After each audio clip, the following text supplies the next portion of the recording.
सहाबा इकराम जो किरदार आहे। ऐं सहाबी सगोरा कहिड़ा इंसान हुआ? इंसान हो सहाबी सगोरा उहा मुक़द्दस इंसान हा जेके नेकिन जा सरदार हा। तव्हां दुनिया में सरदार ॾिठा आहिनि न, जेके पैसो हुजे, माल मिल्कियत हुजे, जागीर हुजे, त सहाबी सगोरा नेकिन जा सरदार हुआ। जन मोहम्मद मुस्तफ़ा जे दीन खे, सुन्नत खे, शरीयत खे, इस्लाम खे अहिड़े अंदाज़ सां वरितो जो हज़रत इमाम मालिक रहमहुल्लाह था फरमाइनि, ला यसलहु आख़िरु हाज़िहिल उम्मह इल्ला बिमा सलह अव्वलुहा।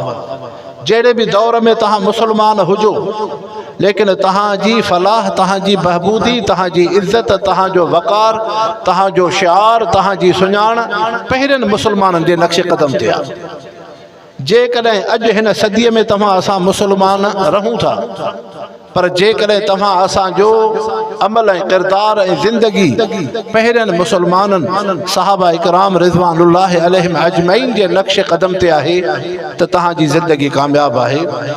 त पूरी दुनिया में जेके इस्लामी मुल्क आहिनि मुसलमानो, इहो सहाबा इकराम जो इख़लास आहे। जिथे जिथे महबूब मुस्तफ़ा जे सहाबी सगोरो जंहिं जंहिं इलाक़े में वियो, अल्लाह सां उहो इलाक़ो मुसलमाननि जी रियासत बणाई आहे।